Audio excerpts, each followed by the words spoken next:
Hi everyone, so welcome back to my YouTube channel. അപ്പോൾ ഇപ്പോൾ ഞാൻ ഈ വീഡിയോ ചെയ്യുന്നത് SSLC കുട്ടികൾക്ക് വേണ്ടിയിട്ടാണ്. ഇപ്പോൾ നിങ്ങൾ ഭയങ്കര ധൃതിയിൽ ഇങ്ങനെ പൊയ്ക്കൊണ്ടിരിക്കുകയാണല്ലോ. അതായത് അടുത്ത മാസം ഓണം എക്സാം ഒക്കെയാണ് എന്ന് നിങ്ങൾ അറിഞ്ഞു കാണുമെന്ന് ഞാൻ വിശ്വസിക്കുന്നു. അപ്പോൾ ജൂലൈ ആണ് ഈ മാസം, അടുത്ത മാസം ഓഗസ്റ്റ് ആണ്, ഓണം ടൈം ആണ്. അപ്പം ഓണം എക്സാം നമ്മുടെ ഫസ്റ്റ് ടേം എക്സാം ആണല്ലേ, നമ്മൾ ഒഫീഷ്യലി എഴുതാൻ പോകുന്ന SSLC കുട്ടികൾ ഒഫീഷ്യലി എഴുതാൻ പോകുന്ന ഫസ്റ്റ് എക്സാം ആണ് ഈ വരുന്ന ഓണം എക്സാം എന്ന് പറയുന്നത്, ഫസ്റ്റ് ടേമിന് എക്സാം. അപ്പോൾ ഇത് ഡേറ്റ് കാര്യങ്ങളൊക്കെ വന്നിട്ട് August 13 എന്നാണ് മെയിൻ ആയിട്ട് പറയുന്നത് എക്സാം സ്റ്റാർട്ട് ചെയ്യുന്നത്. ഇത് കൺഫേംഡ് ആയിട്ടുള്ള ഒരു ഡേറ്റ് ആണെന്ന് ചോദിച്ചാൽ എനിക്കറിയില്ല. കാരണം നമുക്ക് ഇപ്പോഴും ഈ ഒരു വർഷം തൊട്ട് ഒരു കലണ്ടർ കുട്ടികൾക്ക് വേണ്ടിയിട്ട് ഇറക്കിയിട്ടുണ്ട്. ആ ഒരു കലണ്ടറിൽ August 13 ഓണം പരീക്ഷ സ്റ്റാർട്ട് ചെയ്യുന്നത്, തുടക്കം എന്ന് കൊടുത്തിട്ടുള്ളത്. അപ്പോൾ അതുകൊണ്ടാണ് കറക്റ്റ് ആയിട്ടുള്ള ഫൈനലൈസ്ഡ് ഡേറ്റ് നമുക്ക് കറക്റ്റ് ആയിട്ട് അറിയില്ല. പക്ഷേ ഓൾറെഡി ഫിക്സ് ചെയ്ത് വെച്ചിരിക്കുന്ന ഡേറ്റ് August 13 ആണ്. അപ്പോൾ നമ്മൾ ഇപ്പോൾ തന്നെ ഈ ഒരു മാസം തന്നെ നമുക്ക് പഠിച്ചു തുടങ്ങിയാലേ നമുക്ക് എല്ലാ പോർഷൻസും കവർ ചെയ്ത് തീർക്കാൻ വേണ്ടിയിട്ട് പറ്റുള്ളൂ. നന്നായിട്ട് സ്കോർ ചെയ്യണം എന്ന ആഗ്രഹമുള്ളവർ ഇപ്പോൾ നിങ്ങൾ ഈ വീഡിയോ കാണുമ്പോൾ തന്നെ പഠിച്ചു തുടങ്ങുക എന്നാണ് എനിക്ക് നിങ്ങളുടെ പറയാനുള്ളത്. ഇനി മുതൽ ഞാൻ ചെയ്യാൻ പോകുന്നത് 9th 8th അതുപോലെ 10th പഠിക്കുന്ന കുട്ടികൾക്ക് ഓണം എക്സാം എഴുതുന്നത് എങ്ങനെയാണ്, അതായത് എക്സാം റിലേറ്റഡ് ആയിട്ടുള്ള കാര്യങ്ങളാണ് ഇനി ഞാൻ ചെയ്യാൻ വേണ്ടിയിട്ട് പോകുന്നത്. അതിനിടയ്ക്ക് നമുക്ക് കുറച്ച് സബ്ജക്ട്സ് ക്ലിയർ ചെയ്യാനുണ്ട്. നിങ്ങൾക്കറിയാം, മാത്സും അതുപോലെ ഫിസിക്സ്, ബയോളജി ഒക്കെ നമുക്ക് എങ്ങനെയാണ് പഠിക്കേണ്ടെന്ന ടിപ്സ് കാര്യങ്ങൾ ഞാൻ വീഡിയോ ഇട്ടിട്ടില്ല. അപ്പോൾ അതിൻ്റെ ഈ ഒരു കാര്യത്തിൻ്റെ ഇടയിൽ കൂടെ നമുക്ക് ആ വീഡിയോസ് കൂടെ പോസ്റ്റ് ചെയ്യാം. അപ്പോൾ നമ്മൾ മെയിനായിട്ട് ഓണം എക്സാം എങ്ങനെയാണ് എഴുതേണ്ടത്, എന്തൊക്കെ കാര്യങ്ങളാണ് ശ്രദ്ധിക്കേണ്ടത്, എങ്ങനെ പഠിച്ചു തുടങ്ങണം എന്നൊരു വീഡിയോ, അന്ന് ടൈപ്പുള്ള ഒരു വീഡിയോസാണ് നമ്മളിപ്പോൾ ചെയ്ത് തുടങ്ങുന്നത്. അപ്പോൾ ഇന്നത്തെ വീഡിയോയിൽ SSLC കുട്ടികൾക്ക് വേണ്ടിയിട്ടുള്ള സ്പെഷ്യൽ ആയിട്ടുള്ള വീഡിയോ ആണ്. SSLCയിൽ ഫസ്റ്റ് ടേമിനൽ എക്സാം, അതായത് ഓണം എക്സാമിനുള്ള പോർഷൻസ് കംപ്ലീറ്റ് സബ്ജക്റ്റിൽ എത്രയൊക്കെയാണ് പഠിക്കാനുള്ളത്, ഏതൊക്കെയാണ് പഠിക്കാനുള്ളത്, അതായത് പോർഷൻസിനെ കുറിച്ചിട്ടാണ് ഇന്നത്തെ വീഡിയോ. സോ നിങ്ങളിത് കംപ്ലീറ്റ് ആയിട്ട് കാണാം, വെറുതെ കണ്ടുപോകരുത്, നോട്ട് ചെയ്ത് വെക്കുക. സോ ആദ്യമായിട്ട് ഞാൻ പറയാൻ പോകുന്നത് മലയാളം ഫസ്റ്റിനെ കുറിച്ചിട്ടാണ്. മലയാളം ഫസ്റ്റിൽ എപ്പോഴും 2 യൂണിറ്റ്സ് ആണ് ഉള്ളത്. അപ്പോൾ ഈ വട്ടവും 2 യൂണിറ്റ്സ് ആണ് ഉള്ളത്. ചിലപ്പോൾ നിങ്ങളടുത്ത് ടീച്ചർ പറയും അന്നത്തെ മോക്ഷം വരെയൊക്കെ കാണുള്ളൂ, പക്ഷേ 2 യൂണിറ്റ്സ് ആണ് ഉള്ളത്. സോ ചാപ്റ്റേഴ്സിന്റെ പേര് കൂടെ ഞാൻ പറയാം.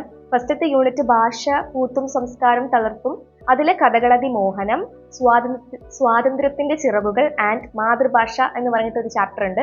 ഇത് 3 ഫസ്റ്റ് യൂണിറ്റിലുള്ളത്. സെക്കൻഡ് യൂണിറ്റിലാണെങ്കിൽ റെസിഡന്റ് എഡിറ്റർ, അന്നത്തെ മോക്ഷം ആൻഡ് തീം, ഈ 3 ചാപ്റ്റേഴ്സ് ആണ് സെക്കൻഡ് യൂണിറ്റിൽ വരുന്നത്. സോ ടോട്ടൽ യൂണിറ്റ് 1ഉം യൂണിറ്റ് 2ഉം ടോട്ടൽ 6 ചാപ്റ്റേഴ്സ് ആണ് നിങ്ങൾക്ക് മലയാളം ഫസ്റ്റിൽ മാത്രം പഠിക്കാനുള്ളത്. മലയാള സെക്കൻഡിൽ ഫസ്റ്റ് യൂണിറ്റ് കംപ്ലീറ്റ് ചാപ്റ്റേഴ്സ് നമുക്ക് പഠിക്കാനുണ്ട്. അതായത് ചിത്രകാരി, കൽബിലെ നിലാവ്, ഒരു പക്ഷിക്കുഞ്ഞിന്റെ മരണം, ഈ 3 ചാപ്റ്റേഴ്സ് ആണ് നമുക്ക് മലയാളം സെക്കൻഡ് അടിസ്ഥാന പാഠാവലിയിൽ പഠിക്കാനുള്ളത്. അതായത് യൂണിറ്റ് 1 കംപ്ലീറ്റ്. മലയാളം ഫസ്റ്റ് പോലെ തന്നെയാണ് നമുക്ക് ഇംഗ്ലീഷും വരുന്നത്. ടോട്ടൽ 2 യൂണിറ്റ്സിൽ 6 ചാപ്റ്റേഴ്സ് ആണ് നമുക്ക് പഠിക്കാനുള്ളത്. അതായത് യൂണിറ്റ് 1ൽ a very old man with enormous wings, in the attic and friends Roman countrymen, ഇതാണ് യൂണിറ്റ് 1ൽ വരുന്നത്. യൂണിറ്റ് 2ലാണെങ്കിൽ breaking barriers, I will fly, phoenix rises, the seedling, ഇത് 3 യൂണിറ്റ് 2ലുള്ളത്. കംപ്ലീറ്റ്ലി പറയുകയാണെങ്കിൽ യൂണിറ്റ് 1ഉം യൂണിറ്റ് 2ഉം കംപ്ലീറ്റ് 6 ചാപ്റ്റേഴ്സ്. ഹിന്ദി നോക്കുകയാണെന്നുണ്ടെങ്കിൽ നമുക്ക് 2 യൂണിറ്റ്സ് ആണ് പഠിക്കാനുള്ളത്. ഖിഡ്കി, അങ്ങനെ റെയിൻ ബസാരെ മെയിൻ എന്നൊക്കെ പറഞ്ഞിട്ട് കുറേ ചാപ്റ്റേഴ്സ് ഉണ്ടല്ലോ. അതായത് യൂണിറ്റ് 1ഉം യൂണിറ്റ് 2ഉം. കംപ്ലീറ്റ്ലി പറയുകയാണെന്നുണ്ടെങ്കിൽ 6 ചാപ്റ്റേഴ്സ് ആണ് നമുക്ക് ഹിന്ദിയിലും പഠിക്കാൻ വേണ്ടിയുള്ളത്. സോഷ്യൽ സയൻസ് ഞാൻ 2ആയിട്ട് തിരിച്ചിട്ടാണ് പറയുന്നത്. ഹിസ്റ്ററിയും ജോഗ്രഫി ആയിട്ട് ഞാൻ പറഞ്ഞുതരാം. ഹിസ്റ്ററിയിൽ നമുക്ക് 3 ചാപ്റ്റേഴ്സ് ആണ് പഠിക്കാനുള്ളത്. ജോഗ്രഫിയിൽ നമുക്ക് 3 ചാപ്റ്റേഴ്സ് തന്നെയാണ് പഠിക്കാനുള്ളത്. സോ ഹിസ്റ്ററിയുടെ കാര്യത്തിലേക്ക് വരുന്ന സമയത്ത് ഹ്യൂമാനിസം എന്ന് പറയുന്ന ചാപ്റ്റർ 1, പിന്നെ ലിബർട്ടി, ഇക്വാളിറ്റി, ഫ്രെറ്റേണിറ്റി എന്ന് പറയുന്ന ചാപ്റ്ററും, സോഷ്യൽ അനാലിസിസ് എന്ന് പറയുന്ന ചാപ്റ്ററാണ് നമുക്ക് ഹിസ്റ്ററിയിൽ നമുക്ക് ഫസ്റ്റ് ആയിട്ട് സോഷ്യൽ സയൻസിൽ പഠിക്കാനുള്ളത്. ജോഗ്രഫിയിലേക്ക് വരുന്ന സമയത്ത് വെതർ ആൻഡ് ക്ലൈമാറ്റിക് റീജിയൻസ് എന്ന് പറഞ്ഞിട്ടൊരു ചാപ്റ്റർ ഉണ്ട്. പിന്നെ കൺസ്യൂമർ റൈറ്റ്സ് എന്ന് പറയുന്നൊരു ചാപ്റ്റർ ഉണ്ട്. ഈ 3 ചാപ്റ്റേഴ്സ് ആണ്. അതായത് ടോട്ടലി നമുക്ക് സോഷ്യൽ സയൻസ് എന്ന് പറയുന്ന ഒരു ബ്രാഞ്ച് എടുത്ത് പറയുകയാണെന്നുണ്ടെങ്കിൽ നമുക്ക് കംപ്ലീറ്റ്ലി പഠിക്കാനുള്ളത് 6 ചാപ്റ്റേഴ്സ് ആണ്. ഹിസ്റ്ററി, ജോഗ്രഫി ആയിട്ട് തിരിക്കുമ്പോൾ 3 ടോട്ടൽ 6 ചാപ്റ്റേഴ്സ്. ഫിസിക്സിന്റെ കാര്യം വരുമ്പോൾ നമുക്ക് 3 ചാപ്റ്റേഴ്സ് ആണ് ഉള്ളത്. മെയിൻ ആയിട്ടും sound waves, lenses and world of colour and vision. ഇതിൽ ഈ world of colour and vision completely നമുക്ക് പഠിക്കാനായിട്ടില്ല. ഏകദേശം പകുതി മാത്രമേ, അതിൻ്റെ ഒരു ഇൻട്രൊഡക്ഷൻ മാത്രമേ നമുക്ക് ഫിസിക്സിൽ ഉള്ളൂ. അത് നിങ്ങളുടെ ടീച്ചേഴ്സ് പറഞ്ഞുതരും. ടീച്ചേഴ്സിനാണ് കറക്റ്റ് ഏത് വരെയാണ് ഉള്ളത്, എത്രാമത്തെ പേജ് വരെയാണുള്ളതെന്ന് അറിയാൻ കഴിയുക. അതായത് ആ ചാപ്റ്ററിന്റെ ഫസ്റ്റത്തെ വളരെ ഒരു ബിഗിനിങ് മാത്രമാണ് നമുക്ക് പഠിക്കാനുള്ളത്. കെമിസ്ട്രി നമുക്ക് ഇത് തന്നെയാണ് പറയാനുള്ളത്. ടോട്ടലി പറയുകയാണെന്നുണ്ടെങ്കിൽ 3 ചാപ്റ്റേഴ്സ് ആണ് ഉള്ളത്. പക്ഷെ നമുക്ക് തേർഡ് ചാപ്റ്ററിന്റെ പകുതി മാത്രം പഠിച്ചാൽ മതി. ഏകദേശം ആ ഒരു ഇൻട്രൊഡക്ഷനും കാര്യങ്ങളും മാത്രമാണ് നമുക്ക് പഠിക്കാനുള്ളത്. നിങ്ങളുടെ സ്കൂളിൽ അതിനെക്കുറിച്ച് പറയും. ബയോളജിയിലാണെങ്കിൽ നമുക്ക് ടോട്ടൽ 2 ചാപ്റ്റേഴ്സ് ആണ് പഠിക്കാനുള്ളത്. ഒന്ന് ജെനറ്റിക്സ് ഓഫ് ലൈഫും ഒന്ന് പാത്സ് ഓഫ് എവല്യൂഷനും. ഈ പാത്സ് ഓഫ് എവല്യൂഷനും കംപ്ലീറ്റ്ലി നമുക്ക് പഠിക്കാനായിട്ടില്ല. അതായത് നമുക്ക് ഓരോ ക്ലാസിഫിക്കേഷൻസ് ഉണ്ടല്ലോ, ഹോമോ സാപ്പിയൻസ്, അതായത് എവല്യൂഷനെ കുറിച്ചിട്ടുണ്ട്. അതുവരെയാണ് നമുക്ക് പഠിക്കാൻ ഉള്ളത് എന്നാണ് എൻ്റെ ഒരു നിഗമനം. എന്തായാലും ഇതിനെ കുറിച്ച് കംപ്ലീറ്റ് ആയിട്ട് നിങ്ങളെ ക്ലാസ്സിൽ പറയും. ശരിക്കും പറഞ്ഞാൽ ഈ 2 ചാപ്റ്റേഴ്സ് ഉണ്ട്, പക്ഷെ പാത്സ് ഓഫ് എവല്യൂഷൻ ഹാഫ് വരെയാണ് ഉള്ളത്. അത് നിങ്ങളുടെ സ്കൂളിൽ നിങ്ങളുടെ ടീച്ചർ പറഞ്ഞു തരും. ആൻഡ് ഫൈനലി മാത്സ് ടോട്ടലി പറയുകയാണെന്നുണ്ടെങ്കിൽ 4 ചാപ്റ്റേഴ്സ് ആണ് വരുന്നത്. Arithmetic sequence, circles and angles, അരിത്മെറ്റിക്കിന്റെ തന്നെ വീണ്ടും ഓൾജിബ്ര എന്ന് പറഞ്ഞിട്ട് ഒരു ചാപ്റ്റർ ഉണ്ട്, 3rd ചാപ്റ്റർ. പിന്നെ ഉള്ളത് 4th chapter, mathematics of chance. ഇതിൽ ഞാൻ ഒരു കാര്യം നിങ്ങൾക്ക് പറയാം. ഈ അരിത്മെറ്റിക് സീക്വൻസ് ഫസ്റ്റ് ചാപ്റ്ററിലെ അരിത്മെറ്റിക് സീക്വൻസും അതുപോലെ 4th ചാപ്റ്ററിലുള്ള മാത്തമാറ്റിക്സ് ഓഫ് ചാൻസും, ഈ 2 ഭാഗങ്ങൾ നിങ്ങൾ വളരെ കറക്റ്റായിട്ട് നോക്കി വെച്ചിട്ട് പോകണം.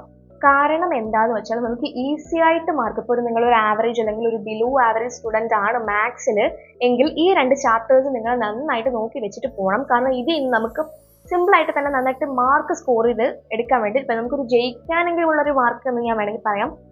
നമുക്ക് അത്യാവശ്യം ജയിക്കാനും ഒക്കെ ഉള്ള മാർക്ക് ഈ 2 ചാപ്റ്റേഴ്സ് ഇന്ന് ചോദിക്കുന്നുണ്ട്.